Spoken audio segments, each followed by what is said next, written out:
Prone hip extension. Start by laying flat on your stomach. Your hands can either be underneath your forehead or they can be out to the side like a W. Making sure your hips are nice and square. I'm going to have my head forward just so you can hear me. Normally you'd have it head to tail. Lift your right leg up and hold it and lower it down. Lift your left leg up and hold. Now precision points. I don't want you lifting it all the way up so your hips are rocking all over the place. So lift it up, both your hip bones are pressing down, and lower. Lift the other one up and hold.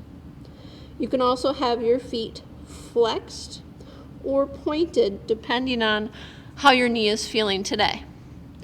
Pick which one is going to work best for you. The prone hip extension.